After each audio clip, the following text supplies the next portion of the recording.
Again, David, I just want to mention after this, it does sound like great events.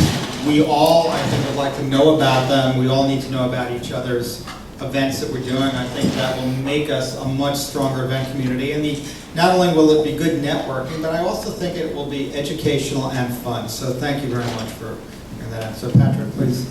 Hello. Good evening. My name is Patrick Colomer. I am an account director at the Sheraton New York Times Square. It's my day job. But on the nighttime, I am also the director of golf for Meeting Professionals International Greater New York Chapter. So David mentioned earlier that's the president's table down there. It's actually also the director of golf and the president's table. So before I kind of get into the questions, thanks to Mike and David for putting this together and Upper Story, and all of you for coming out. I think all of us who've been in the industry for a while know that it's a fairly incestuous industry. I think a lot of us know each other and been there. Not that way. Get your mind out of the gutter. But Meeting Professionals International, the Greater New York Chapter, we've been around since 1977.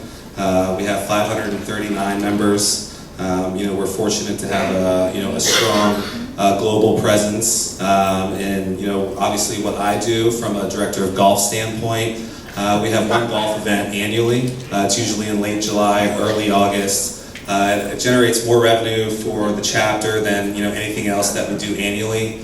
This past July was our 25th anniversary, and most of that is truly responsible to a couple of people way before my time. A gentleman by the name of Frank Stapleton, who many of you might know that name or know him from over the years. He and Don Penfold were responsible for putting the golf outing together, and he's been very involved in it for a very long time, and it's really my job, honestly, not to mess it up.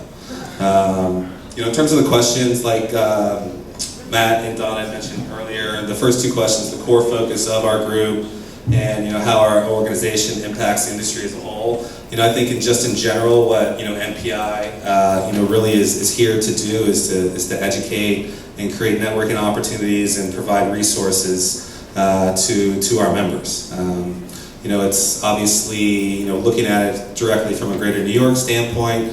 Obviously putting together events and providing those cultivation of relationship opportunities so that suppliers like myself can develop relationships with meeting planners and that sort of thing, is really the goal. And then education on top of that. When you're spending, I think it's $475 a year to be a member of MPI, which, that's an expensive number. You need to see some ROI out of that. And, we as a board pay very close attention to surveys, feedback, and, what we can ultimately do to provide a stronger ROI for those new members, for members like Jackie, who have been around for a few years, and myself as well. Just a couple. We're fortunate to have her. Third question: what's the most pressing issue facing your organization? I think Mike and Greg mentioned it a little bit earlier. We talked in detail at the table over dinner and a couple of cocktails. I think for us, it's creating a welcoming feeling for a lot of members. We're obviously a pretty large association, so you get someone who's maybe new to the city, or a new salesperson who lives in Atlanta but has the Northeast market, and they want to come up and they want to meet planners, they want to meet colleagues. It's our job as a board to make them feel comfortable, to make them feel at home. And this is my 6th year in MPI, and I think, frankly, we probably haven't done as good a job of that as we should have. So, I think we have a pretty young board now, and we're trying to make it a point to make people feel more at home, make people feel more included. I think it's a great idea in terms of combining calendars. I'm going to bring that back to the board. Me personally, I'm open to doing so. So, if we can make everyone up here's association better and make people feel more comfortable and feel more at home, I think that's obviously kind of a win-win across the board. The fourth question: who are our current members of our organization? We have a lot of members. It's pretty close to 50-50 supplier to planner. is what we say. I think we're probably a little higher skewed on the supplier side.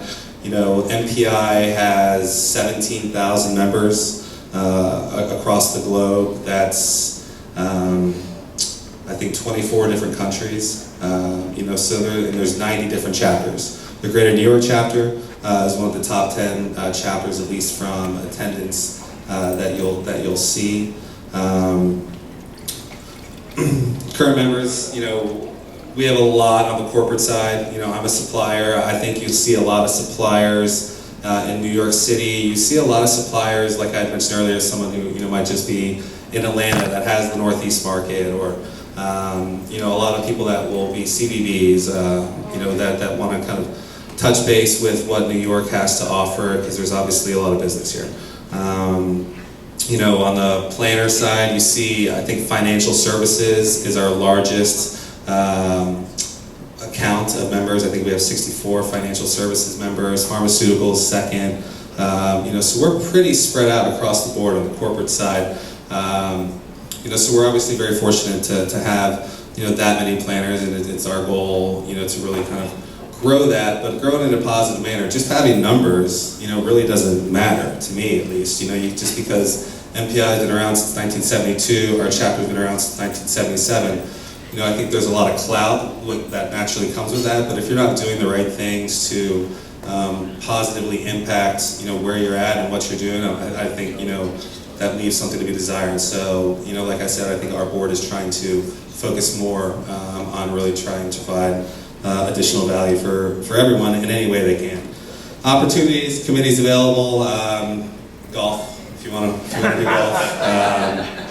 The golf committee, it's really about driving membership in terms of sponsorships. People that are participating in the golf outing. It's a one-day event. We generate a lot of money for the chapter that's very important to our bottom line and to our budget.